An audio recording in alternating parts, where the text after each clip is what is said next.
नमस्कार दोस्तों, स्वागत है आपका आपके अपने यूट्यूब चैनल पर। तो दोस्तों, सीटेट फरवरी एग्जाम 2026 की आंसर की आउट करने को लेकर आप सबके लिए अपडेट है। दोस्तों, जितने भी स्टूडेंट हैं जो आंसर की का वेट कर रहे हैं, आंसर की कैसे डाउनलोड करनी है, साथ में ही कितने प्रश्नों पर ऑब्जेक्शन लगाए जाएंगे, नॉर्मलाइजेशन क्या इस बार रिजल्ट में होगा, क्योंकि पिछली बार जब पेपर हुआ था दिसंबर 2024 में, तब भी दो पारियों में यानी कि 2 दिन पेपर हुआ था, 14 व 15 दिसंबर को, लेकिन नॉर्मलाइजेशन नहीं हुआ था, जिसकी वजह से काफ़ी सारे स्टूडेंट ने सीबीएसई बोर्ड को इसकी शिकायत की थी, क्योंकि दोनों पारियों का पेपर एक जैसा कभी भी नहीं आ सकता है। इस वजह से एक पारी को ज़्यादा फायदा होता है, एक पारी वाले स्टूडेंट को कम फायदा होता है, क्योंकि उनका पेपर डिफिकल्ट आता है। इसीलिए छात्रों की तरफ से पिछली बार शिकायत की गई थी, तो इसको देखते हुए इस बार सीबीएसई बोर्ड नॉर्मलाइजेशन करेगा। चलते हैं सबसे पहले ऑफिशियल वेबसाइट पर आंसर की कैसे डाउनलोड करनी है। तो दोस्तों, सबसे पहले आपको गूगल क्रोम या वेबसाइट पर आ जाना है CTET.nic.in पर। ये सीटेट की ऑफिशियल वेबसाइट है, आंसर की हो या फिर कोई भी रिलेटेड अपडेट हो यहीं पर आपकी जारी की जाती है। जैसे ही आप साइट पर आओगे तो नीचे आपको स्क्रॉल कर लेना है और फाइनल आंसर की जो आंसर की का ऑप्शन देखने को मिल जाता है। यहीं से दोस्तों आप अपनी आंसर की है वो डाउनलोड कर पाओगे।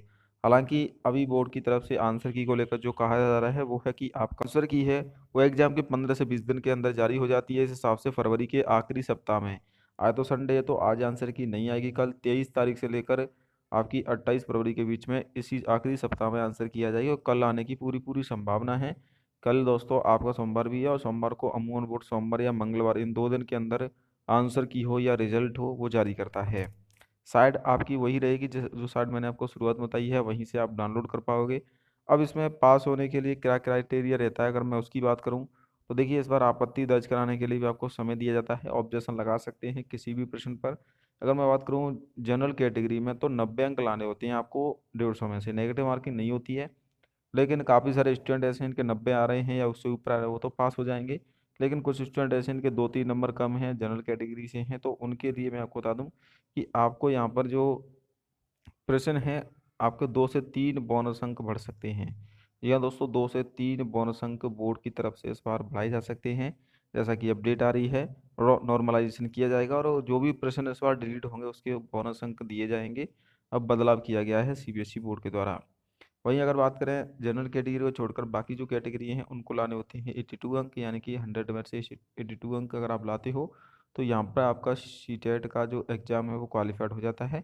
लेकिन आपको ये नहीं भूलना है कि इस बार का पेपर का लेवल काफ़ी डिफिकल्ट था, लेंथी प्रश्न पूछे गए थे, पूरा सॉल्व भी पेपर नहीं कर पाए थे। उस हिसाब से दोस्तों रिजल्ट चौंकाने वाला देखने को मिल सकता है। पिछली अगर मैं बात करूँ तो पिछली जो एग्ज़ाम हुई थी दोस्तों, उसमें देखिए पेपर फर्स्ट में 6,86,000 ने आवेदन किया था और क्वालिफायर हुए थे 1,38,000। टोटल 2,78,000 बच्चे पास हुए थे लेवल फर्स्ट, यानी कि पेपर फर्स्ट पेपर सेकंड दोनों में मिलाकर। जबकि पेपर सेकंड में 13,62,000 ने आवेदन किया था, उसमें भी 1,39,000 क्वालिफायर हुए थे। यानी कि लगभग 20 लाख छात्रों में से मुश्किल से 2,78,000 बच्चे पास हुए थे, यानी कि 10% के आसपास बच्चे ही सीटेट पास कर पाते हैं, 90% बच्चे फेल होते हैं। क्योंकि सीटेट को इतना हल्के में ले लेते हैं कि एग्ज़ाम ही क्वालिफाई नहीं कर पाते हैं।